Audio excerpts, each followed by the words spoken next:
الشیطان الرجیم بسم اللہ الرحمن الرحیم الحمدللہ رب العالمین الصلاة والسلام علی اشرف الانبیاء والمرسلین شفیع المذنبین الذی بعثہ رحمۃ للعالمین سیدنا و مولانا و مولا الثقلین محبوب رب المشرقین والمغربین جد الحسن والحسین ابی القاسم محمد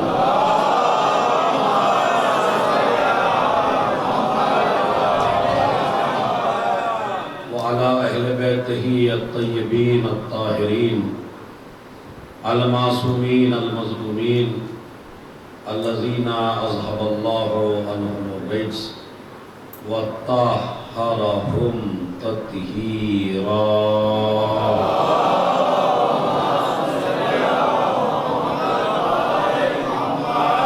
ولعنۃ اللہ علی اعدائہم اجمعین من یومنا ھذا الی قیام یوم الدین اما بعد قال اللہ تعالی وتبارک فی کتابہ الکریم وہو اصدق القائلین وقولہ الحق بسم اللہ الرحمن الرحیم یا ایہا الذین آمنوا اتقوا اللہ وکونوا مع الصادقین صلوات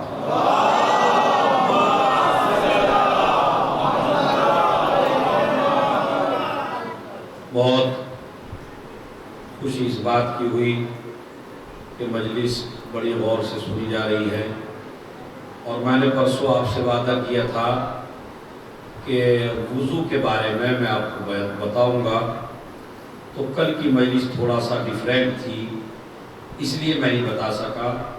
تو ایک جوان نے یہ مسئلہ رکھا کہ جناب ہم تو انتظار کرتے رہے کرو۔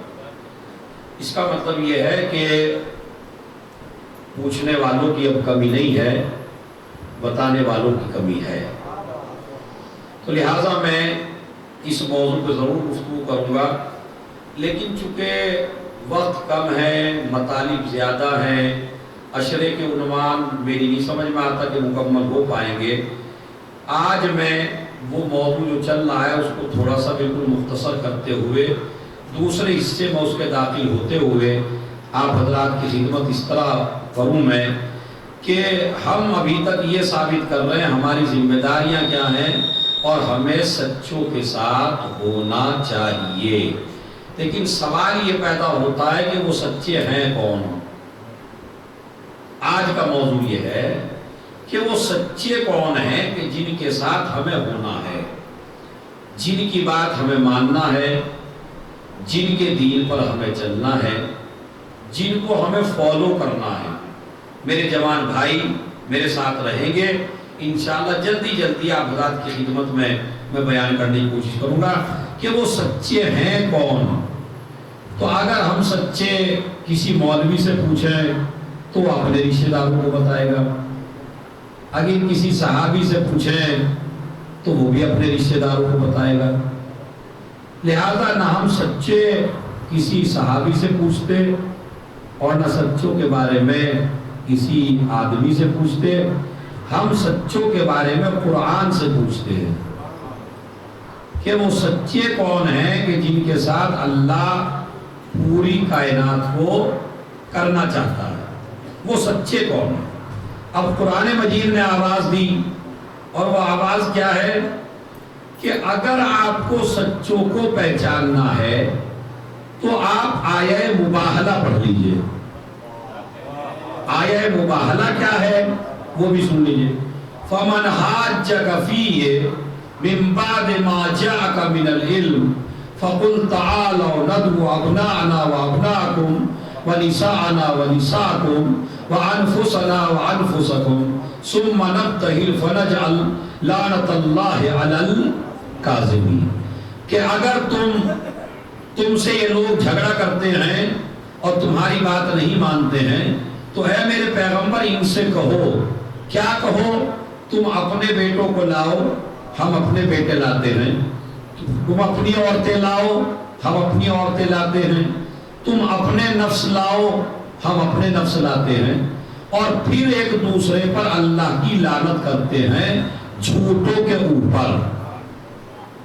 اب اس چیز کا نام ہے، یہ ہے آیت۔ اب جوان لڑکے، چونکہ مجھے معلوم ہے نالج جو ہے وہ نہیں ہے، نالج کی کمی ہے، آج میں آپ کو ایک ایسی ہسٹری سناتا ہوں جس سے آپ کو پتہ چلے کہ یہ مباہلہ ہے کیا، مباہلے کی ہسٹری کیا ہے۔ لفظ بولیے کیا ہے؟ مباہلہ۔ مباہلہ کے معنی کیا ہوتے ہیں؟ ڈکشنری چیک کیجئے گا، آپ گوگل پہ ریسرچ کر سکتے ہیں۔ مباہلہ کے معنی ہے دو گروہ ایک ساتھ جمع ہو کے ایک دوسرے پر لعن طعن کریں، جو حق پر ہو، جو سچا ہو وہ جھوٹوں پر لعنت کرے تاکہ یہ جھوٹے روئے زمین سے ختم ہو جائے۔ تو مباہلہ کا مطلب یہ تھا، میں آپ کو ہسٹری سناتا ہوں آج مباہلے کی۔ ہوا کیا تھا اصل میں؟ پہلے تو مباہلہ کون سی ہجری میں ہوا؟ ہجرت کا کون سا سال تھا؟ پہلے مباہلے کے معنی سمجھ گئے نا؟ دو گروپ مل کے، ایک گروپ کہتا ہے میں حق پہ ہوں، دوسرا گروپ کہتا ہے میں حق پہ ہوں۔ اب لڑائی نہیں ہے، اللہ سے بد دعا کریں گے، اگر ہم حق پر ہیں تو یہ مٹ جائے، اور اگر ہم حق پر نہیں ہیں تو ہم مٹ جائیں۔ یہ ہے مباہلہ۔ یہ ہوا کیوں؟ جب نبی نے مکہ فتح کیا اور 9 ہجری آئی، 9 ہجری کا مطلب رسول کا انتقال کس سن میں ہوا؟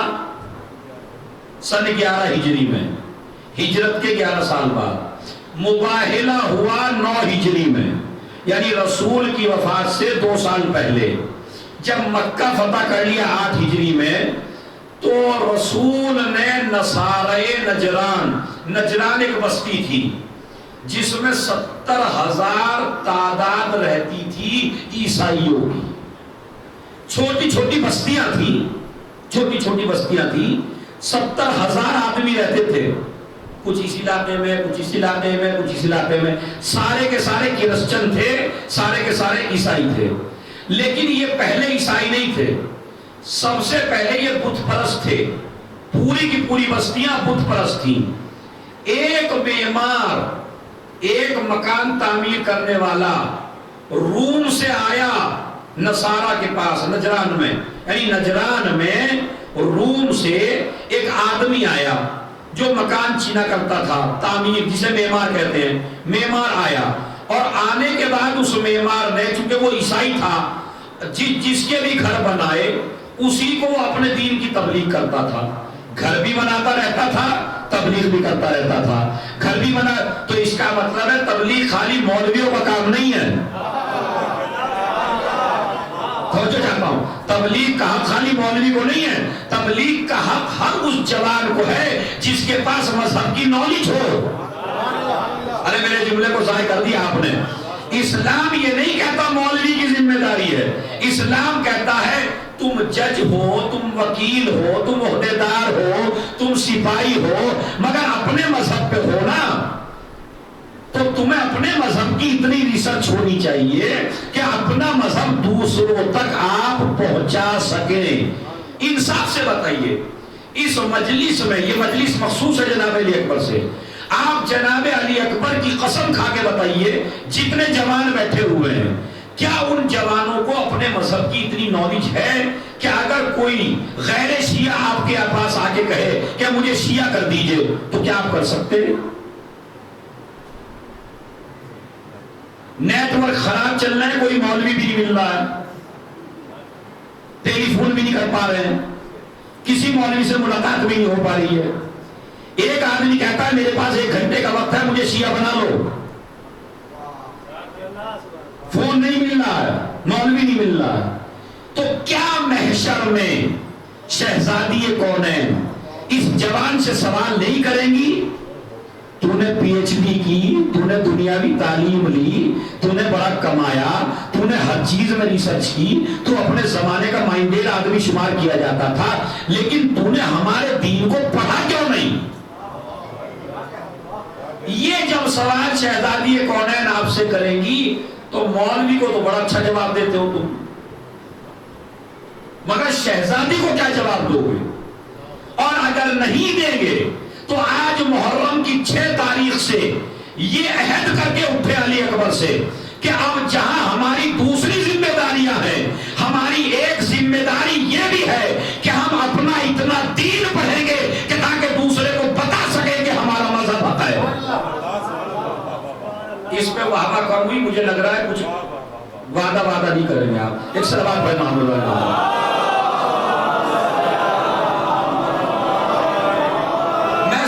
سے اندازہ کر لوں گا کہ آپ علی اکبر سے ایگریمنٹ کرتے یا نہیں۔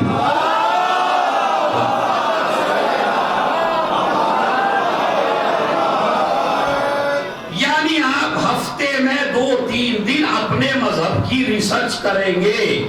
مثلا اگر میں 6-7 جوان لڑکے بیٹھے، اگر میں آپ سے کہوں بھائی آپ شیعہ ہیں، کہاں ہیں، کیوں ہیں؟ کہا ابا شیعہ ہیں، دادا شیعہ ہیں۔ اگر ابا دادا مر گئے اور آپ کسی ایسے ملک میں پھنس گئے کہ جہاں پہ آپ کو کوئی آپ کا دین بتانے والا نہ ہو اور اس کی دلیلیں مضبوط لگنے لگے، چونکہ جاہل ہیں نا آپ، اور دلیلیں دوسرے مذہب کی مضبوط لگنے لگے، تو آپ مذہب بدلیں گے یا نہیں بدلیں گے؟ اس لیے شیعہ نہ بنو کہ ہمارا دادا شیعہ تھا، اس لیے شیعہ نہ بنو کہ میرا باپ شیعہ تھا، بلکہ جس طرح منڈی میں جاتے ہو سبزیوں کو الٹ پلٹ کے دیکھتے ہو تاکہ گھر میں خراب نہ آ جائے، تو دین کیا سبزیوں سے بھی سستا ہے؟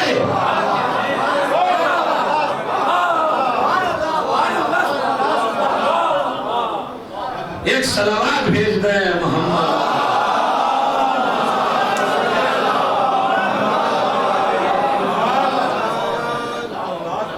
پھر مجھے سوچ کے بتائیے، کیا دین سبزی سے بھی سستا ہے؟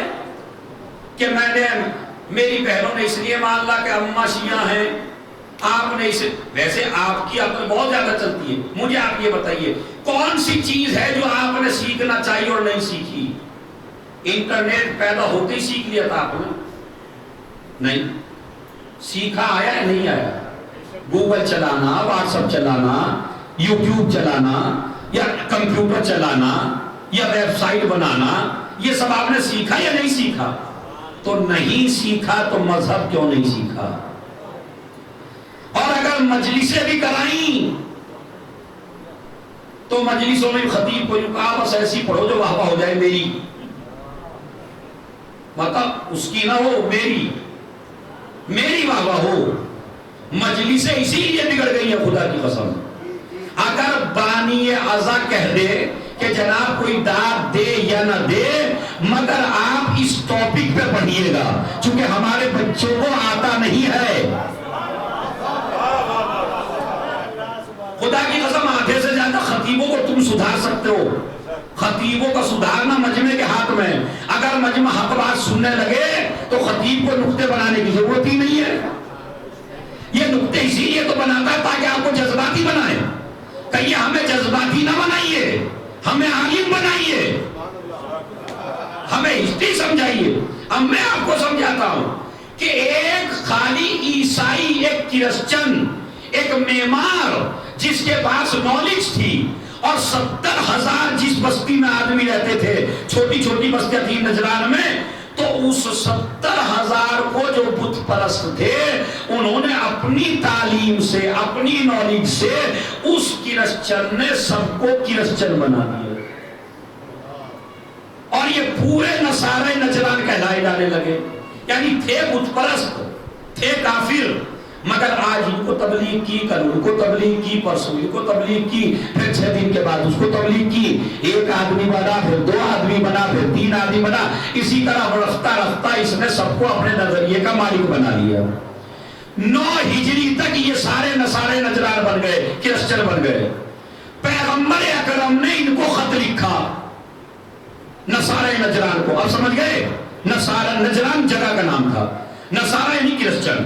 کرسچن، ان کو خط لکھا نبی نے، اور خط یہ لکھا کہ میں اللہ کا رسول ہوں، میں خاتم النبیین ہوں، میں سید المرسلین ہوں، توریت میں میرا ذکر ہے، زبور میں میرا ذکر ہے، انجیل میں میرا ذکر ہے، تمہارا عیسیٰ میری خبر دے کے گیا ہے، سب کچھ میں اللہ کا نبی ہوں اور اللہ میرے ساتھ ہے، اور جس آخری نبی کا تم انتظار کر رہے ہو وہ آخری نبی میں ہوں، اس بات کو میری مانو۔ خط پہنچا۔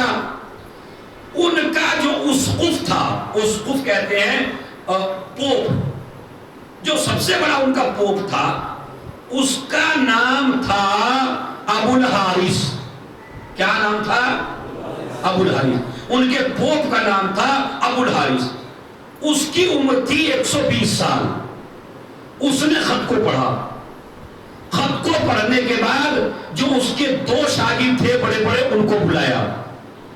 بلانے کے بعد 70,000 میں سے 70 علماء کو چنا۔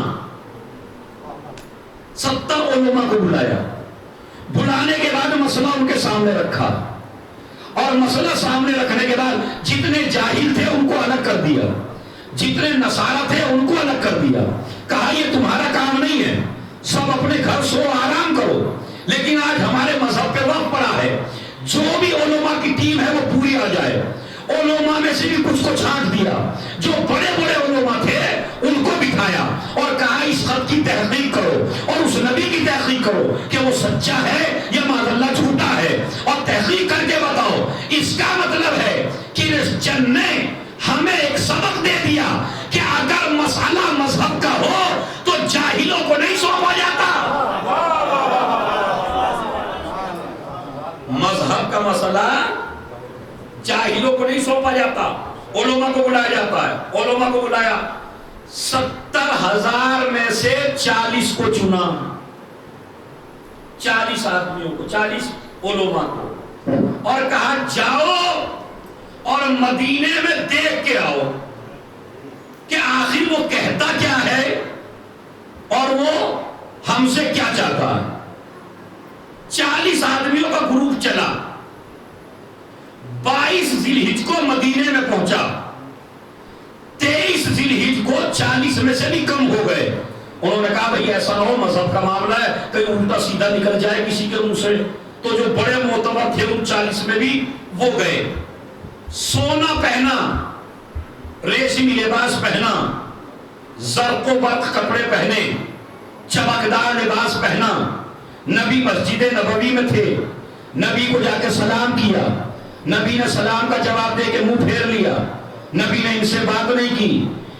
یہ مسجد سے نکل کے بعد کہنے لگے بڑا اخلاق کی تعریف سنی تھی، کہا تھا بڑا با اخلاق نبی ہے، بڑا بہترین نبی ہے، بڑا اچھا نبی ہے، ایسا کیریکٹر ہے، ہمیں تو یہ نبی لگتا نہیں، ہم سے بات بھی نہیں کی۔ ایک صحابی ملے پہلے، ان سے پوچھا تمہارے نبی کے پاس گئے تھے ہم، انہوں نے بات کیوں نہیں کی؟ کہا مجھے تو نہیں پتا کیوں نہیں کی۔ دوسرے صحابی ملے، ان سے پوچھا آپ بتا دیجئے، کہا مجھے بھی پتا نہیں۔ تیسرے صحابی ملے، اب کہیں گنتی میں نے گنتی، تیسرے ملے، انہوں نے کہا آپ بتائیے، کہا نہیں ہمیں بھی پتا نہیں ہے۔ ابھی یہ بیچارے مایوس ہو کے واپس پلٹنے والے تھے کہ سلمان فارسی نے کہا آؤ اس کے پاس لے چلوں جو مزاج رسول جانتا ہو۔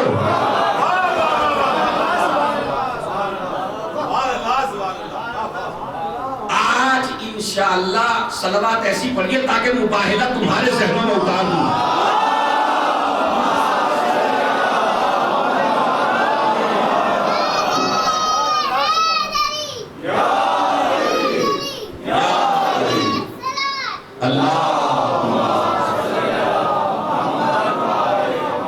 انشاءاللہ میرا دعویٰ ہے مجلس سے کہ آپ کبھی مباہلہ نہیں بھولیں گے کہ کیا تھا مباہلہ۔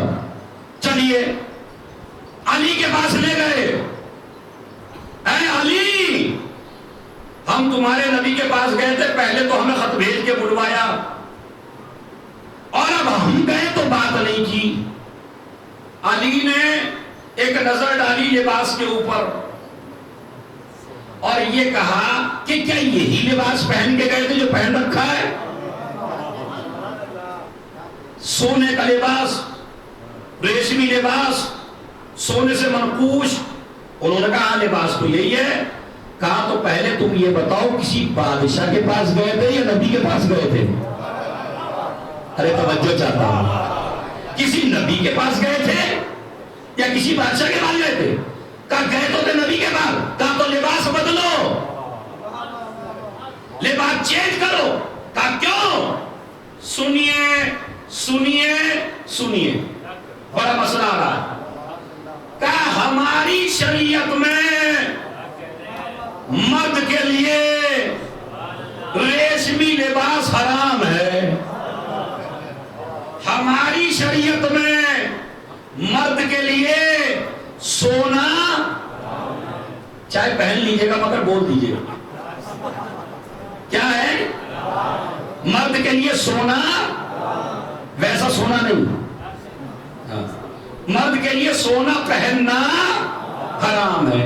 اب میں آپ کو بتاتا ہوں، دیکھیے ہم دین کہاں بھولتے ہیں.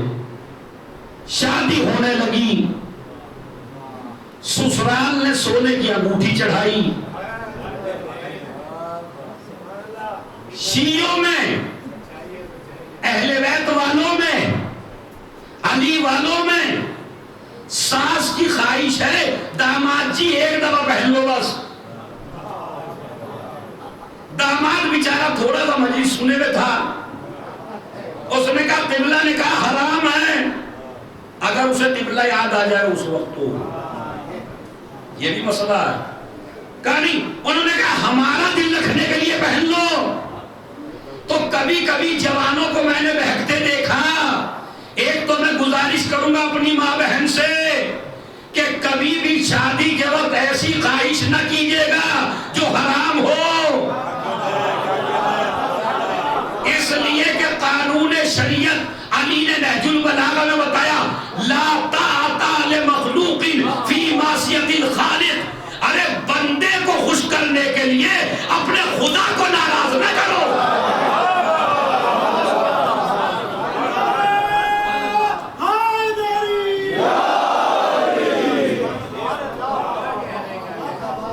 بندے کو خوش کرنے کے لیے خدا کو ناراض. آج ایسی ایسی کڑوی کڑوی باتیں ہیں جو ہم کر رہے ہیں. تو کبھی کبھی داماد صاحب ساس کی محبت میں زیادہ آ جاتے ہیں کیونکہ ان کی خواہش ہے آپ پہنیے نہیں، ہماری بیٹی کو دے دیجیے گا. لیکن ہم نے بڑے پیار سے بنوائی ہے، ذرا ایک لمحے کے لیے تو ڈال لیجیے، 2 منٹ کے لیے تو ڈال لیجیے. تو یہ 2 منٹ کے لیے آپ نے حرام کام کیا یا نہیں کیا؟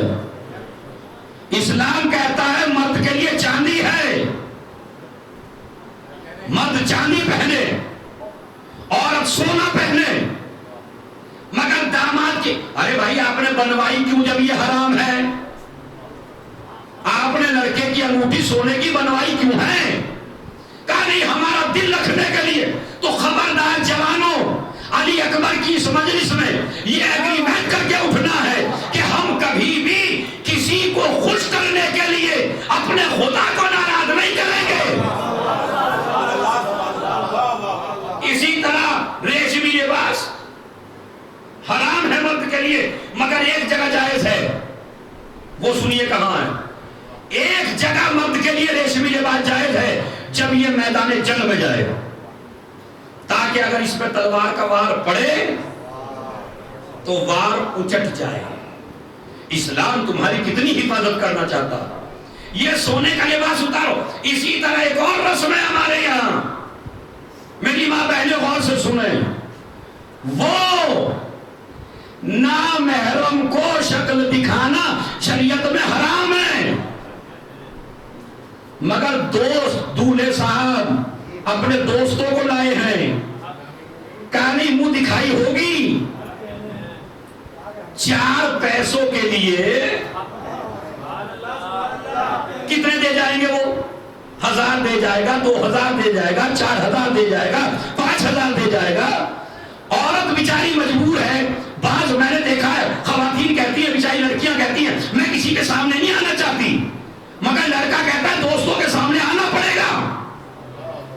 تو یہ بات اپنے شوہر کی نہ مانیے آپ. اس لیے کہ آپ کہیے تجھے خوش کرنے کے لیے میں زہرا کو ناراض نہیں کر سکتی. یہ منہ دکھائی کی رسم محرموں کے لیے تھی، نہ محرموں کے لیے رسم نہیں ہے. آئے جا رہے ہیں دوست پہ دوست، فوٹو کھینچے جا رہے ہیں. اچھا نہ کھینچے تو کیا شادی نہیں ہوگی؟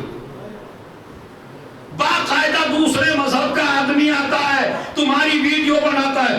ارے آج تو بچو اس زمانے سے، نہ جانے تمہاری ویڈیو کہاں کہاں ڈال سکتا ہے کوئی.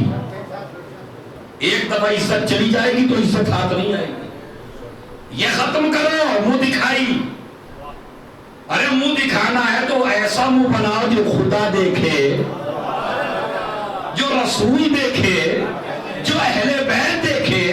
اپنی خدا کی قسم اس مجلس اعزا میں بھی آنا میری ماں بہنوں تو پردے کے ساتھ آنا، اس لیے کہ جب کوئی عورت بے پردہ نکلتی ہے تو روح یزید آواز دیتی ہے کہ آج بھی ایسا لگتا ہے جیسے میرے چاہنے والے ہیں. لیکن جب کوئی عورت مردوں میں حجاب کے ساتھ نکلتی ہے تو روح زینب جیت کے کہتی ہے ہم جیت گئے تو ہار گیا.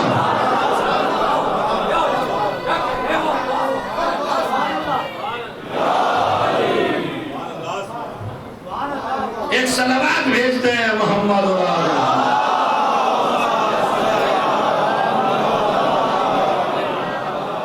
میں یہ نہیں کہتا اپنی ماں بہنوں کو چہرہ چھپائیں. شریعت اسلامیہ میں واجب ہے ایک بال بھی عورت کا دوسرا مرد دیکھنے نہ پائے. پردہ چہرے کا واجب نہیں ہے. جتنا چہرہ وضو میں دھویا جاتا ہے اتنا چہرہ عورت کھول سکتی ہے. ڈھکلے تو کوئی مسئلہ نہیں ہے احتیاط کے طور پر، لیکن چہرے کا چھپانا واجب، بالوں کا چھپانا واجب ہے. آج کل پردہ ایسا چلا کہ چہرے پہ تو پردہ ہے، بال پیچھے پڑے ہیں، جو واجب تھا اسے ڈھکا نہیں، اور جو چھپانا واجب نہیں تھا اسے چھپا لیا. تو اس کا مطلب پردہ بڑی عظیم شے ہے. اور اگر کوئی یہ کہے ہم تو ترقی یافتہ ہیں، ہم تو اسلام میں قیمتی ہیں، یہ عورت کی کون سی بے عزتی ہے، تو میں یہ کہتا ہوں کہ عورت کے قیمتی ہونے کی دلیل ہے پردہ. ارے بھائی آپ نے توجہ نہیں دی، میں دلیل دیتا ہوں. کبھی آپ نے دیکھا سونا کہاں رکھا جاتا ہے؟ صندوقوں میں. ہیرا کہاں رکھا جاتا ہے؟ صندوقوں میں. پیسہ کہاں رکھا جاتا ہے؟ صندوقوں میں. پتھر کہاں رکھا جاتا ہے؟ کا روڈ پر. تو اس کا مطلب ہے جو قیمتی ہوتا ہے اسے چھپایا جاتا ہے. بس آئی تو صلوات بھیج دے محمد.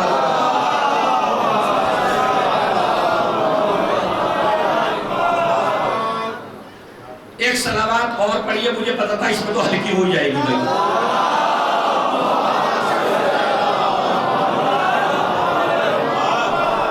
میں نے اپنا فریضہ ادا کر دیا، اب آپ کو عمل کرنا نہیں کرنا وہ آپ کا کام ہے. یہ تو نہ ہو کہ ممبر سے بیان نہیں ہوا.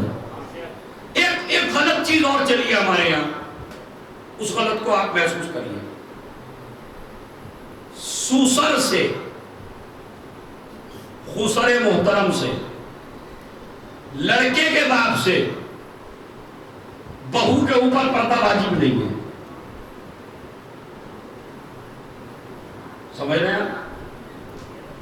سسر محترم سے بہو کے اوپر پردہ واجب نہیں، مگر دیور سے اور جیٹھ سے پردہ واجب ہے. قانون کیا ہے؟ قانون سمجھ لیجیے. شوہر کے مرنے کے بعد جس شخص سے بھی تمہاری شادی ہو سکتی ہو، نہیں توجہ دیا آپ نے. قانون کیا پردے کا؟ جس شخص سے بھی تمہاری شادی ہو سکتی ہو تمہارے شوہر کے بعد، اس سے تمہیں پردہ کرنا. ویسے ہی میں نے آپ سے کہا چہرے کا پردہ نہیں ہے، بالوں کا پردہ. بال دیور سے بھی چھپانا ہے، بال جیب سے بھی چھپانا ہے، باقی سسر سے چھپانے کی ضرورت نہیں ہے، اس لیے کہ سسر محترم جو ہے وہ محرم ہے۔ کیوں؟ اس لیے کہ یہ سسر محترم اپنے لڑکے کی بیوی سے زندگی بھر، چاہے بیٹا بھی مر جائے کبھی بھی شادی نہیں کر سکتے، مگر دیور بھی کر سکتا ہے اور جیٹ بھی کر سکتا ہے۔ ہمارے یہاں الٹا چل رہا ہے، جب سسر صاحب آئے تو اتنا لمبا پردہ، اور جب دیور صاحب آئے تو کوئی پردہ نہیں۔ تو جہاں اللہ نے کہا تھا کرو وہاں کرا نہیں، جہاں اللہ کہتا تھا کرنے کی ضرورت نہیں۔ دیکھیں میں آپ کو بتا رہا ہوں ہمارے رسم و رواج کتنے غلط ہوتے جا رہے ہیں۔ اب آگے چلیے، جب تک لڑکی کا نکاح نہیں ہوا لڑکے سے، ابھی ودائی نہیں ہوئی، کبھی کبھی ہوتا نکاح ہو جاتا پہلے، جیسے ہی لڑکے کا اور لڑکی کا نکاح ہوا فوراً ایک دوسرے کے لیے جائز ہو گیا ان دونوں کو دیکھنا۔ مگر ہمارے یہاں کیا ہے، جب تک منگنی تھی دونوں ایک دوسرے سے ملے، اور جب نکاح ہو گیا اور ودائی نہیں ہوئی تو اب اس سڑک سے بھی نہیں گزر سکتا۔ یعنی جب اللہ نے کہا ملنا جائز ہے تو لوگوں نے کہا ہم ملنے نہیں دیں گے، اور جب شریعت نے کہا تھا ناجائز ہے کہا تو ملیں گے۔ تو اس کا مطلب ہے کچھ ہم غلط جا رہے ہیں۔ غلط کیوں جا رہے ہیں؟ چونکہ ہمیں مسئلے مسائل پتہ نہیں ہے۔ غلطی آپ کی نہیں ہے، غلطی ہماری ہے کہ ہم نے آپ کو ان مجلسوں میں بتایا نہیں اپنی وفا کے چکر میں۔ بھائی یہ مسئلہ آپ سمجھ گئے، اب سنیے عزیزو، اور بات کو میں آگے بڑھاتا ہوں۔ انہوں نے کہا کیا اسی لباس میں گئے تھے؟ کہاں اسی لباس میں گئے تھے؟ نبی کے پاس گئے تھے، کسی بادشاہ کے پاس؟ کہا نبی کے پاس، کہا جاؤ یہ لباس اتارو۔ ارے میں نے واقعہ پڑھ دیا، آپ نے سن لیا۔ تبلیغ کے بعد تو فضیلت علی کی شان میں جملہ بنتا ہے یا نہیں بنتا؟ تو میں وہ جملہ کہتا ہوں۔ اس کا مطلب ہے ایک سے پوچھا نہیں بتا پایا، دوسرے سے پوچھا نہیں بتا پایا، تیسرے سے پوچھا نہیں بتا پایا۔ اس کا مطلب ہے صحابہ میں بھی اگر کوئی مزاج رسول جانتا تھا تو وہ صرف علی تھے۔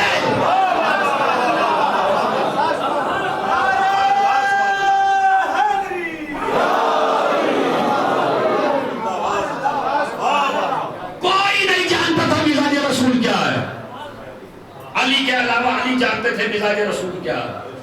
ایک مرتبہ انہوں نے لباس بدلے، لباس بدل کے پہنچ گئے نبی کے پاس، نبی کو سلام کیا، نبی نے جواب دیا۔ اخلاق کا مجسمہ نبی، ایسا اخلاق پیش کیا، ایسا اخلاق پیش کیا کہ سمجھ گئے واقعی ہم سے غلطی ہوئی تھی۔ ان کی نماز کا وقت آیا، یہ بھی ایک مسئلہ ہے، سنیے، ان کی نماز کا وقت آیا، اور یہ میرے وہ بھائی سنے جو اہل سنت سے تعلق رکھتے ہیں، ان کی نماز کا وقت آیا۔ ان کی جو عبادت تھی وہ مشرق کی طرف تھی، ہماری کی طرح۔ بھائی جب آپ نہیں بولتے مجھے دہشت ہوگی، وہ میں سمجھتا ہوں زیادہ ہی گاڑا مطلب ہو گیا ہے۔ صلوات بھیج دو محمد علیہ۔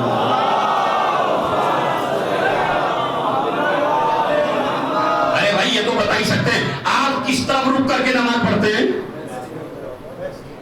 مغرب، وہ جدھر سے سورج نکلتا اسے کہتے ہیں مشرق، مشرق کی طرف عبادت کرتے تھے۔ صحابہ نے کہا ہم نہیں کرنے دیں گے انہیں اپنی مسجد میں عبادت، ہماری عبادت ہوتی ہے ادھر اور یہ کر رہے ہیں ادھر۔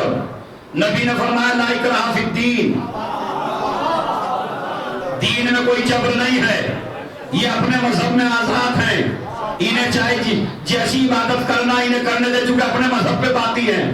اب وہ سنیں جو اپنے کو مسلمان کہتے ہیں، چاہے وہ شیعہ ہو چاہے وہ سنی ہو، مسجد نہ شیعوں کے باپ کی ہے، مسجد نہ سنیوں کے باپ کی ہے۔ سنیوں کی مسجد میں شیعہ نماز پڑھ سکتا ہے، شیعوں کی مسجد میں سنی نماز پڑھ سکتا ہے، اس لیے کہ ہر آدمی آزاد ہے۔ اس نے رافضیوں نے نماز پڑھ لی تو مسجد دھوئیں گے، ایسے بھی ہے بعض لوگ۔ تو یہ رسول کی سیرت پہ نہیں ہے، یہ کوئی اور دین ہے جو انہوں نے اختیار کیا ہے۔ دو اسلام چلے. ارے خدا کی قسم ممبر سے جملہ آ گیا, غنی مولا کیوں چاہتے ہوئے بیان کروں. دو اسلام چلے, ایک ہندا والا اسلام ہے, ایک زہرا والا اسلام ہے.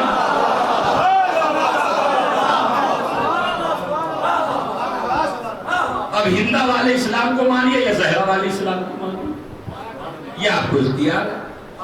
اب آئیے سنیے, ان سے باتیں ہونے لگی. جی آپ کیا کہتے ہیں؟ کہا میں اللہ کا رسول ہوں.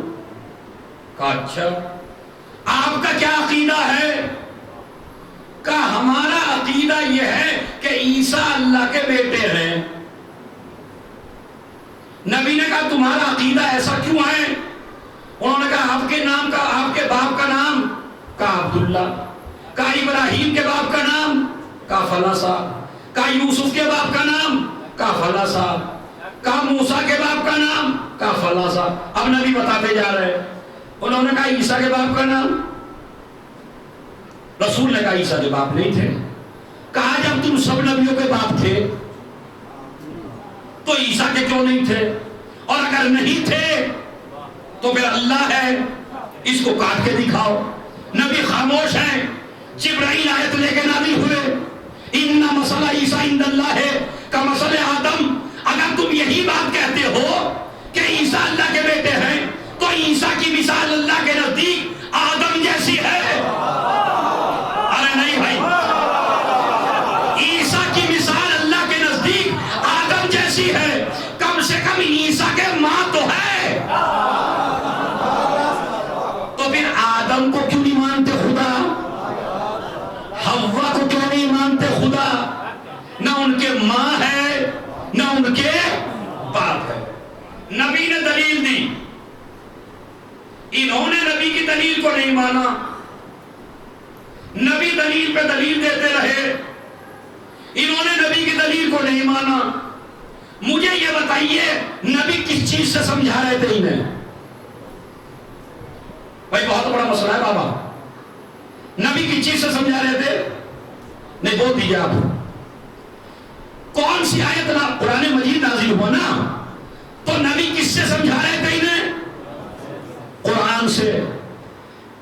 سمجھانے والا کون ہے؟ نبی. سمجھا کسی سے رہے ہیں؟ قرآن سے. یہ مانے؟ نہیں مانے. اس کا مطلب یہ ہے کہ اگر نبی کے زمانے میں بھی قرآن کافی نہ ہوا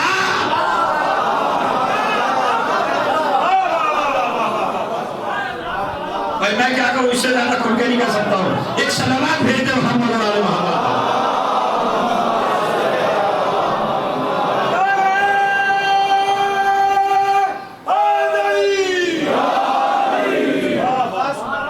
اگر نبی کے زمانے میں بھی قرآن کافی نہ ہوا تو اب جب یہ نہ مانے تو نبی نے کیا کہا؟ جب بالکل نہ مانے, اچھا ایسا کرو بھائی, تم اپنے بیٹے لاؤ, ہم اپنے بیٹے لاتے ہیں. تم اپنی عورتیں لاؤ, ہم اپنی عورتیں لاتے ہیں. تم اپنے نفس لاؤ, ہم اپنے نفس لاتے ہیں. جب قرآن سے نہ مانے تو آگے کون آئے؟ آگے آئے اہل بیت. تو اس کا مطلب ہے دونوں چیزیں ضروری ہیں. قرآن بھی ضروری ہے, اہل بیت بھی ضروری ہے. نبی نے اسی لیے فرمایا انی تارک فیکم الثقلین, میں تمہارے درمیان دو چیزیں. بھائی یہاں بھی ایک نقطہ ہے بہت بڑا, اگر آپ اچھی طرح بات پڑھیں تو بتاؤں.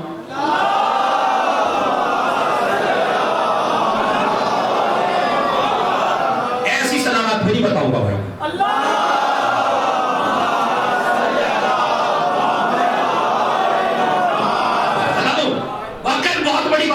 سے آئی ہے, بہت بڑی بات ہے, سنیے. نبی نے کیا کہا؟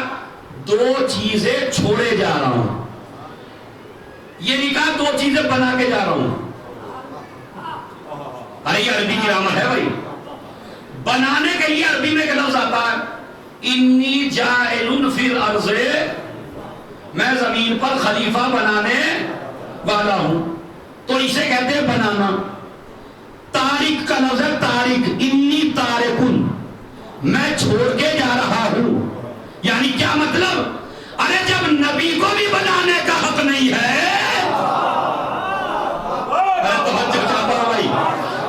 جب نبی کو بھی بنانے کا حق نہیں ہے تو امت کو بنانے کا حق کہاں سے آ گیا؟ اچھا چھوڑی کون سی چیز جاتی ہے؟ میں آیا خریجی سے، یہاں نیار بھائی کے پاس بیٹھ گیا، ان کے گھر آیا، گھر آ کے کہنے لگا ان کے گھر میں 2 اٹیچیاں رکھی تھی۔ میں نے کہا جناب جب چلنے لگا میں، نیار بھائی 2 اٹیچی چھوڑ کے جا رہا ہوں تمہارے گھر میں۔ کہنے مول صاحب لائے تھے آپ صاحب؟ کہا نہیں لایا کوئی تھا۔ کہا پھر تو چھوڑ کے کیا جا رہے ہیں آپ؟ سمجھ رہے؟ لیکن اگر میں 2 اٹیچیاں ساتھ لے کے آیا اور پھر میں اپنے گھر جانے لگا اور میں نے کہا میں چھوڑ کے جا رہا ہوں، تو اس کا مطلب ہے چھوڑی وہ چیز جاتی ہے جو ساتھ لے کے آیا ہو۔ ارے نہیں بھائی آپ نے توجہ دی، چھوڑی وہ چیز جاتی ہے جو ساتھ لے کے آیا ہو۔ نبی نے کہا 2 چیزیں چھوڑ کے جا رہا ہوں، یعنی وہ چیزیں جو دونوں ساتھ لے کے آیا تھا۔ قرآن سینے میں لایا تھا، اہل بیت صلب میں لایا تھا۔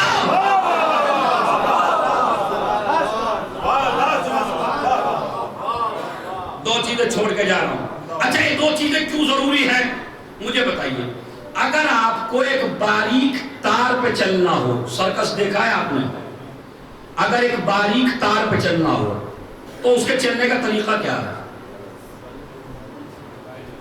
باریک راستے پہ چلنے کا طریقہ کیا ہے؟ کا بیلنس دونوں ہاتھوں میں برابر ہو، اور اگر وزن ایک ہاتھ میں رکھ دیا تو گر جائے گا۔ تو اس کا مطلب ہے اگر باریک راستے پہ چلنا ہو تو بیلنس برابر ہونا چاہیے۔ اسی لیے نبی نے فرمایا پل صراط بال سے زیادہ باریک ہے، تلوار کی دھار سے زیادہ تیز ہے۔ اس پہ چلنے کا بہترین طریقہ یہ ہے کہ ایک ہاتھ میں قرآن لے کے آ، ایک ہاتھ میں دامن اہل بیت لے کے آ۔ ایک صلوات بھیج دیں محمد رسول۔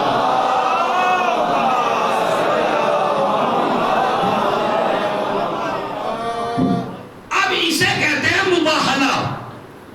نبی کریم نے اعلان کر دیا کل مباہلہ ہوگا، تم اپنے بیٹے ہم اپنے بیٹے، تم اپنی عورتیں ہم اپنی عورتیں، تم اپنے نفس ہم اپنے نفس۔ انشاءاللہ بات یہاں سے کل آگے بڑھے گا، میں خالی مجھے یہاں پہ روکنا ہے۔ عیسیٰ کی مثال آدم جیسی ہے۔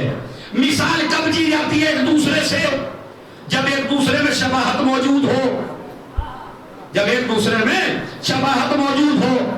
نبی نے ایک حدیث فرمائی، یا علی مثلک فی ہذہ الامت مثل قل هو اللہ احد۔ اے علی تیری مثال میری اس امت میں قل هو اللہ احد کی طرح ہے۔ تو قل هو اللہ احد میں اور علی میں کیا مشابہت ہے؟ سمجھ رہے؟ یہ بتایا سلمان نے نبی کی حدیث سے۔ اب سنیے یہاں سے، ایسے نہیں پڑھ رہا ہوں، واقعہ اس لیے پڑھ رہا ہوں تاکہ عمل کریں۔ نبی جس طرح آپ بیٹھے ہیں اسی طرح مجمع بیٹھا تھا۔ نبی نے کہا تم میں سے کون ایسا ہے جو پورے سال کے روزے رکھتا ہو؟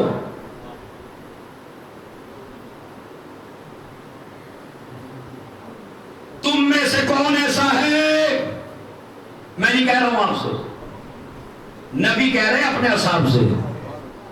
اگر ہمارے مجمع میں نہ ملے تو کوئی مسئلہ نہیں، لیکن وہاں تو نبی کے چہیتوں میں نہ ملا۔ نبی کیا کہہ رہے ہیں اپنے اصحاب سے؟ تم میں سے کون ایسا ہے جو پورے سال کے روزے رکھتا ہو؟ سب گردن جھکا، چہیتے بڑے بڑے گردن جھکا کے بیٹھ گئے۔ سلمان کھڑے ہو گئے، یا رسول اللہ میں۔ ارے نہیں بھائی، پورا مجمع خاموش۔ اب ایک جملہ کہہ دوں یہاں اگر آپ سنیں، ارے جو صحابہ علی کے غلام سلمان کا مقابلہ نہ کر سکے،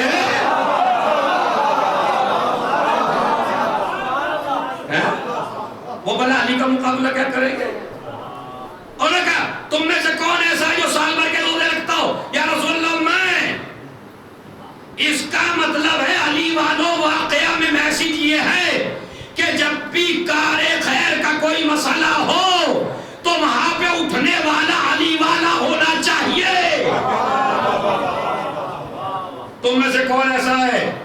سال بھر کے رہو یا رسول اللہ میں، اب جو میں کہا تو خلیفہ اول نے دوم کو دیکھا، دوم نے سوم کو دیکھا، آپس میں ایک دوسرے کو دیکھ رہے، ارے یہ اب کئی دفعہ تو انہوں نے دعوت کھائی ہمارے ساتھ میں، اب کئی دفعہ کھانے پہ ساتھ میں، اب اتنا سفید جھوٹ بھائی، اب سلمان اتنا بڑا جھوٹ بول سکتے ہیں؟ چلیے نبی نے دوسرا سوال کیا، تم میں سے کون ایسا ہے جو پوری رات جاگ کے عبادت کرتا ہو؟ سب خاموش، سلمان اٹھے، یا رسول اللہ میں۔ اب کئی دفعہ تو خراٹوں کی آواز ہم نے سنی، یہ پوری رات جاگتا کیسے؟ اب پیچھے بھی گویا ہونے لگی، اب آگے بتائیے، آپ ہی کتنے تعجب میں ہیں، اور وہاں تو مسئلہ ہی الٹا ہے۔ اس کے بعد تیسرا بن، تم میں سے کون ایسا ہے جو ایک قرآن پڑھ کے سوتا ہو؟ ایک رات میں ایک قرآن۔ جب میں نے حدیث پڑھی واقعاً میرا ایمان بالکل تازہ ہو گیا۔ لوگ کہتے ہیں فلاں کے دور میں جمع ہوا، یا نبی اللہ جب تمہارے دور میں قرآن لکھا ہوا نہیں ہے؟ اب میں کیا کروں، یہ ہسٹری کی بات تھی، کسی کی سمجھ میں آئی کسی کی نہیں آئی۔ ایک صلوات بھیج دیں محمد علی محمد۔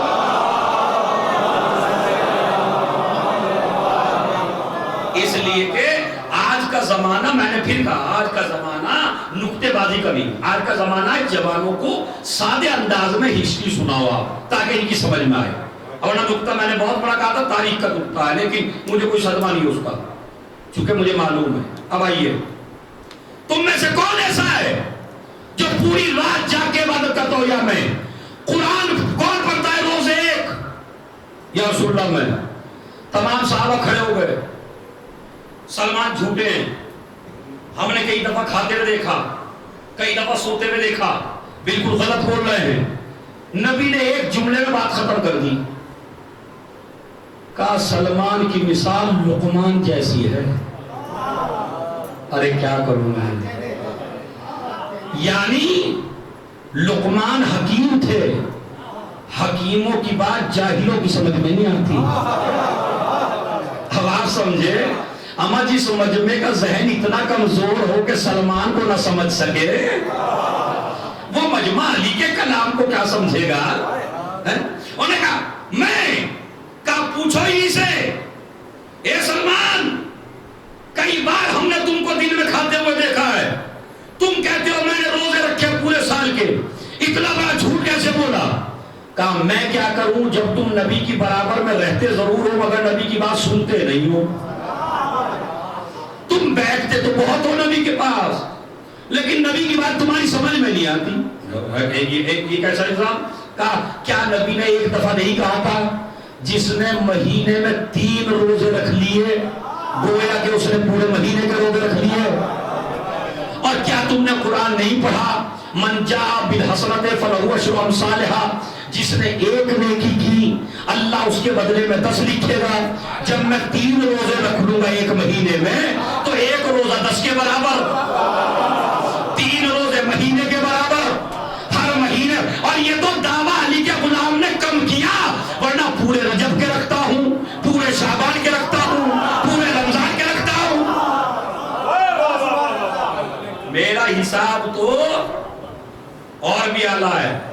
اب یہ بیچارے کہوں گا، بیچارہ ایسا ہوتا ہے، مومن بیچارہ نہیں ہوتا ہمارے یہاں، یہ بڑا مومن بیچارہ، ہم بیچارہ کافر ہوتا ہے، بیچارہ منافق ہوتا ہے، بیچارہ گنڈا ہوتا ہے، مومن تھوڑی بیچارہ ہوتا ہے جس کا چارہ گاہ خدا ہو۔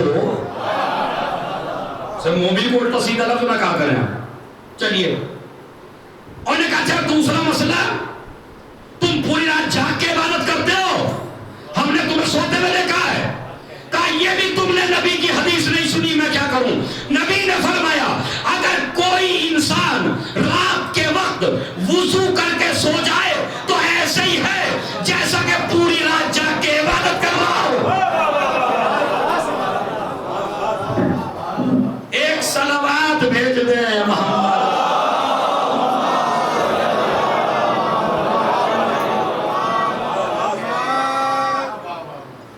ایک صلوات اور پڑھ دے بابا دے بلند۔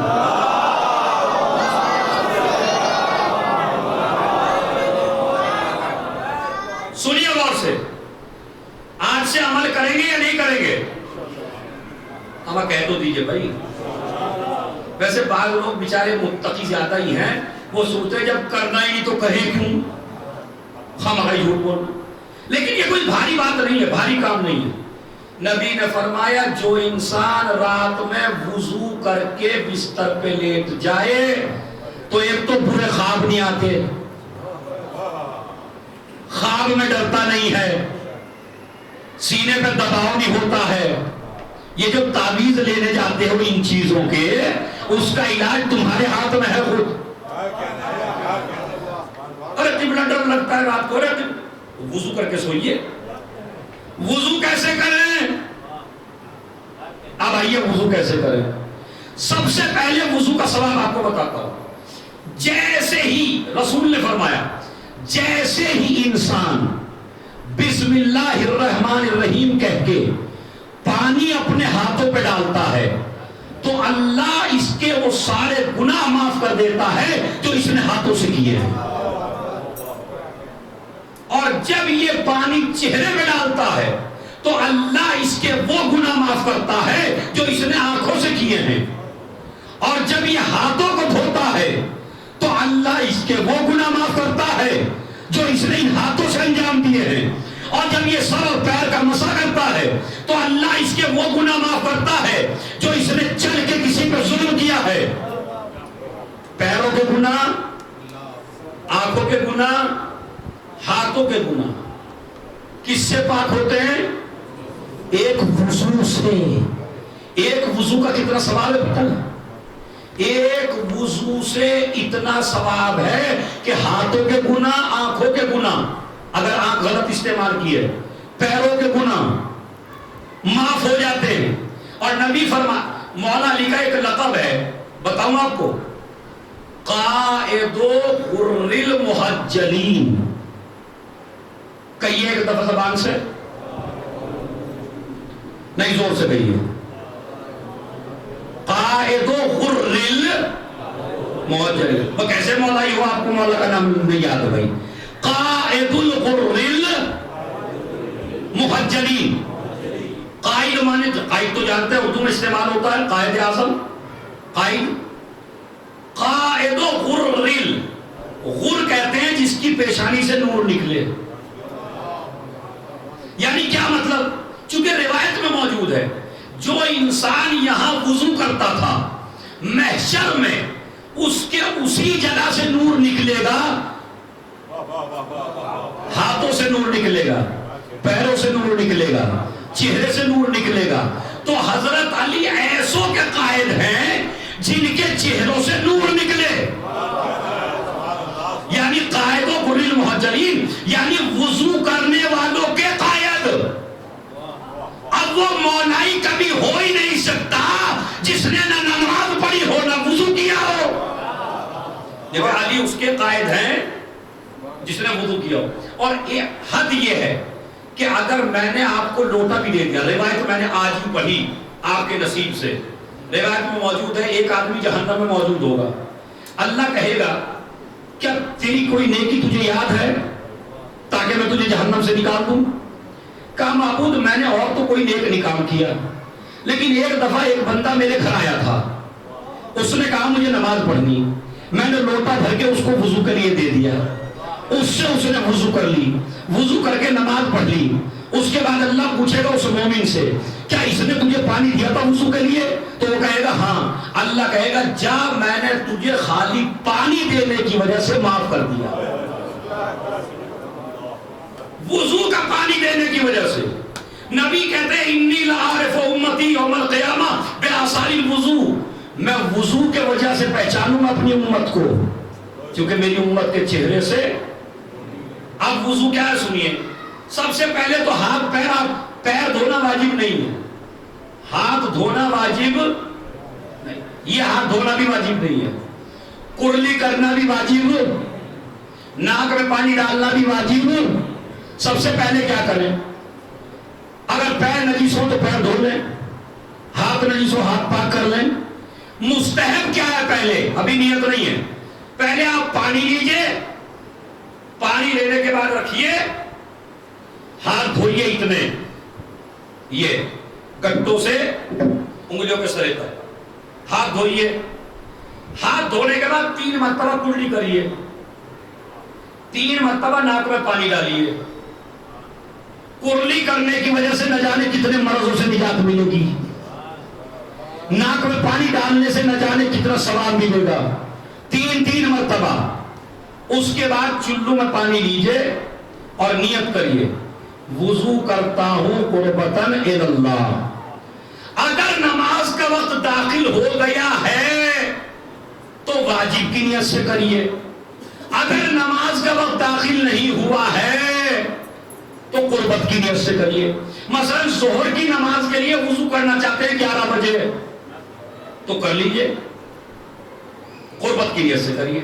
اس کے بعد چلو میں پانی لیا اور جہاں سے سر کے بال اگتے ہیں وہاں سے ڈالا اور اوپر سے نیچے کی طرف لائیے. ایسے ایسے نہ کریے جیسے روٹی پہ گھی چپڑتے ہیں، سمجھ رہے؟ پانی لیا، بعض عورتیں ایسی ہیں، مرد ایسے یہاں سے ڈالا اوپر کو لے گئے، نہیں، باطل ہے وضو. اوپر سے ڈالیے نیچے کی طرف، یہاں ڈالیے، ایسے لائیے. جتنا انگوٹھے اور بڑی انگلی کے درمیان میں آ جائے اتنا واجب ہے. واجب کتنا ہے؟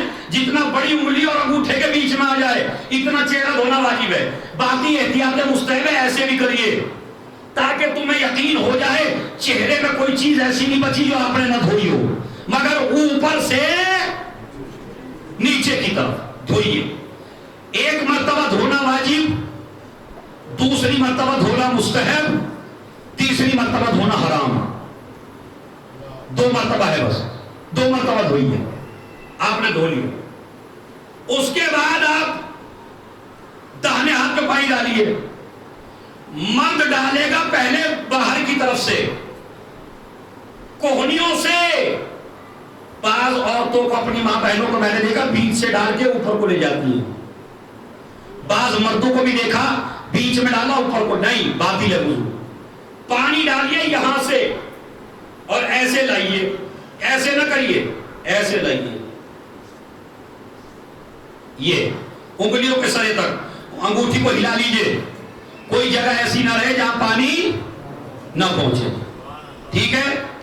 دوسری مرتبہ ڈالنا چاہے مرد تو اندر سے ڈالے گا، عورت پہلے باہر سے عورت پہلے اندر سے ڈالے گی، یعنی عورت ڈالے گی ایسے یہاں سے، مرد ڈالے گا باہر سے، عورت ڈالے گی اندر سے.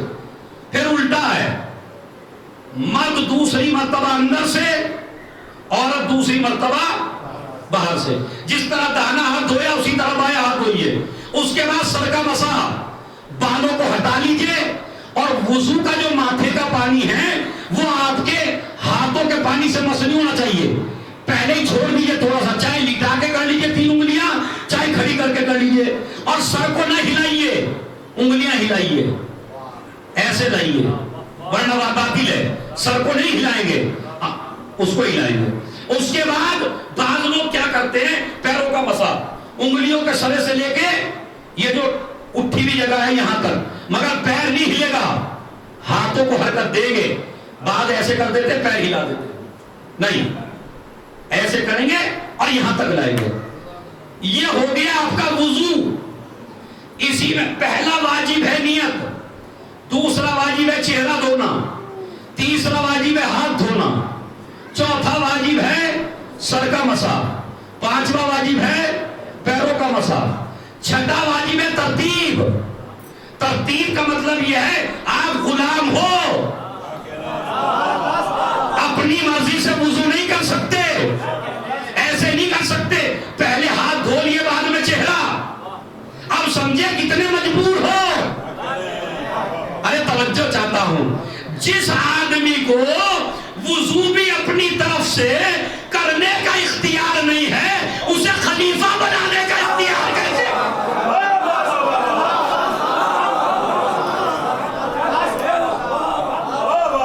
نہیں اختیار ہے آپ کو کچھ بھی. خدا کی قسم ایسی مجلسوں میں طاقت بہت لگتی ہے. مجھے یہ اشرا بھاری پڑ رہا ہے کئی مجلسوں سے. ایک صلوات بھیج دے محمد علیہ وسلم.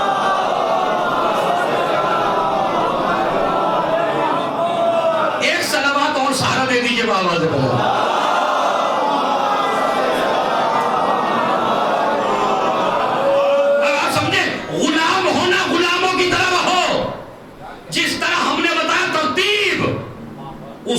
ترتیب سے چلنا ہے، اپنی مرضی نہیں چلانی ہے۔ ساتویں ہے موالات۔ موالات کا مطلب ہے ایک کام کے دونوں کاموں کے بیچ میں زیادہ فاصلہ نہیں دینا۔ ہمارے یہاں کیا ہوتا ہے، نیت کر لی وضو کی، چلو میں پانی ہے، ہاں بھائی خیریت سے ہو، ٹھیک ٹھاک ہو، کب آئے تھے، کیا حال ہے، ممی پاپا کیسے ہیں، پوری بات پوچھ لی، چلو کا پانی نہیں ختم ہی ہو گیا۔ اس سے بھی وضو باطل ہے، اس سے بھی وضو۔ آپ فاصلہ نہ کیجئے۔ اب آپ اللہ کی عبادت میں شروع ہو گئے نا، تو آپ بندوں کی طرف توجہ نہ دیں، اپنے خدا کی طرف توجہ دیں۔ لہذا یہ ہے وضو۔ سلمان نے کیا کہا، رات میں وضو کر کے سوتا ہوں تو رات میں پوری رات جاگنے کا ثواب ملتا ہے۔ اس کے بعد کہا پھر تو نے یہ کیوں کہا کہ ایک قرآن روز ختم کرتا ہے، کہا وہ بھی سن لے۔ نبی نے فرمایا تھا کہ اگر کوئی مومن 3 مرتبہ قل ہو اللہ پڑھ لے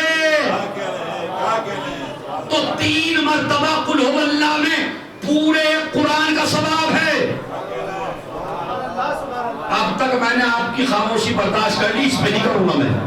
جتنے جہاں بھی جوان بیٹھے، بچے بیٹھے، نبی نے کیا فرمایا، اگر کوئی 3 دفعہ قل ہو اللہ پڑھ لے تو 3 دفعہ قل ہو اللہ پڑھنے میں پورے قرآن کا ثواب ہے۔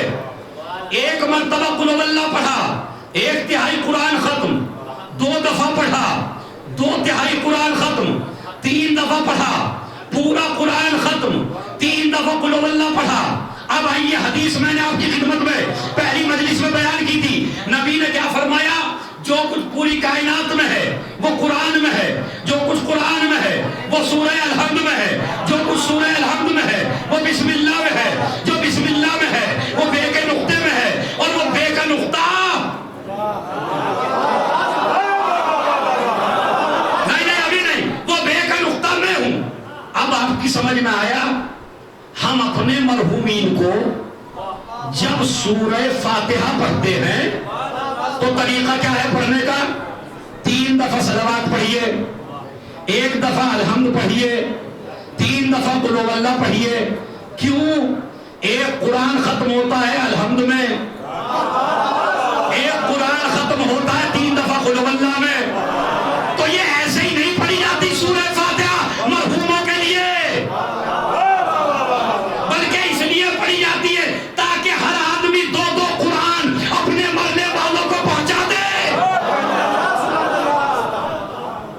آپ سمجھے فاتحہ کتنی عظیم ہے؟ فاتحہ اس لیے پڑھی جاتی ہے تاکہ 2 قرآن پہنچیں۔ پھر پڑھ لے سورہ فاتحہ پڑھنے کا طریقہ، تاکہ جلدی جلدی نہ پڑھیں۔ یہ 2 قرآن پیش کیے جا رہے ہیں، 3 دفعہ درود پہلے، 3 دفعہ درود بعد میں، الحمد، پھر 3 دفعہ قل ہو اللہ، تاکہ مرنے والوں کو۔ اب مثلا 200 آدمی ہیں، 200 آدمیوں نے سورہ فاتحہ پڑھی ایک مرحوم کو، کتنے قرآن گئے، کتنے ہو گئے، 400 قرآن۔ اچھا جب یہ 400 قرآن ہوئے تو 400 نے صلوات کتنی دفعہ پڑھی؟ اب آپ کہتے ہیں مولوی صاحب صلوات کی ضرورت کیا ہے؟ میں نے کہا صلوات کی ضرورت اس لیے ہے کہ قرآن بھی عرش پہ جب تک نہیں جاتا جب تک آل محمد کا وسیلہ نہ ہو۔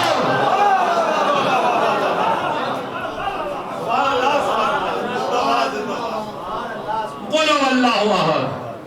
اب حدیث سناتا ہوں، اے علی، ارے اب تو سن لیجئے، اتنی تمہید باندھی میں نے، اے علی تیری مثال اس امت میں قل ہو اللہ احد کی ہے، جو زبان سے مانے اس کا 1/3 ایمان مکمل، جو زبان اور دل سے مانے اس کا 2/3 ایمان مکمل، جو زبان سے بھی مانے دل سے بھی مانے اور تیری سیرت پہ عمل بھی کرے اس کا پورا ایمان مکمل ہے۔ علی مولا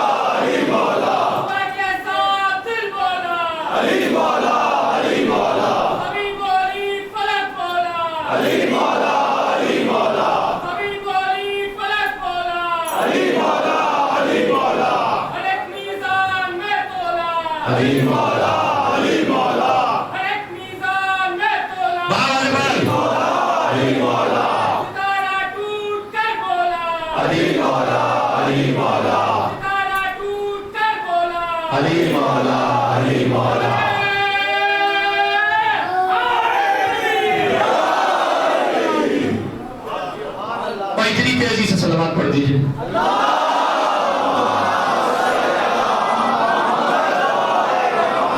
بس باقی موضوع انشاءاللہ کل آگے بڑھے گا.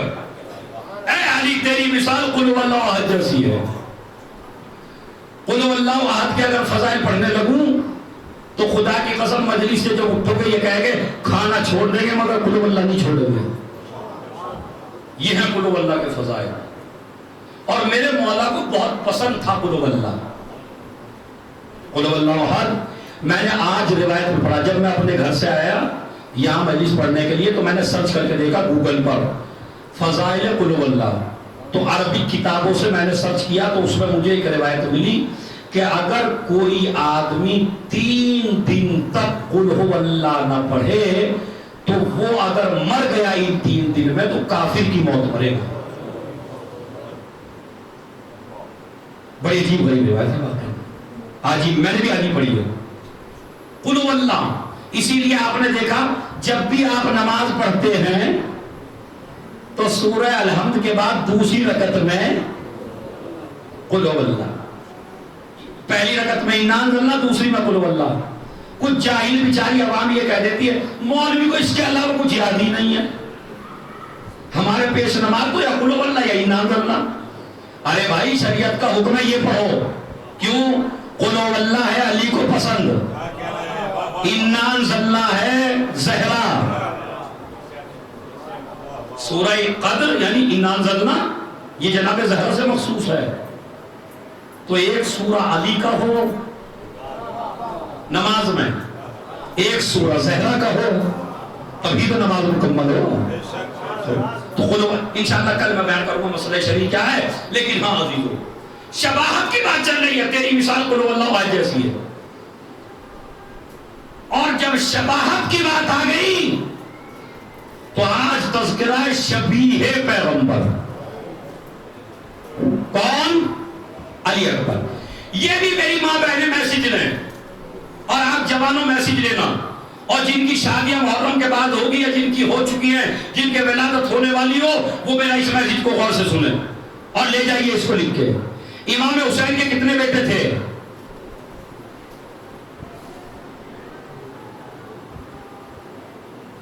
امام حسین کے کتنے بیٹے تھے؟ افسوس ہے. پھر ہم نے کربلا کیا سیکھی, کیا پڑھی؟ کتنے؟ 3. حسین کے کتنے بیٹے تھے؟ 3. امام زین العابدین 1, جناب علی اکبر, جناب علی اصغر 3 بیٹے تھے. تینوں کے نام کیا تھے؟ اب بھی نہیں آپ سمجھے. تینوں کے نام کیا تھے؟ ان پہلے کا بھی علی, دوسرے کا بھی علی, تیسرے کا بھی. جناب امام حسین کے 3 بیٹیاں تھیں, فاطمہ صغرا, فاطمہ کبریٰ, فاطمہ وسطیٰ. تینوں کے نام فاطمہ. ہمارے یہاں رکھے جاتے کبھی اس طرح نام نہیں رکھے جاتے. آج کل تو فیشن چل گیا, مولانا نیا سا بتائیے. نئے کے چکر میں یہ قوم نہ جانے کہاں چلی گئی. ایسے ایسے نام شیعوں کے بچوں کے ہیں کہ آپ اس کے نام سے نہیں بتا سکتے یہ کافر کا بچہ یا مسلمان کا یا شیعہ کا بچہ ہے واقعاً. اور اگر میں نام بولوں گا اور کوئی ہوگا یہاں تو میری مصیبت آ جائے گی. میں نام لیتا ہی نہیں کچھ بھی.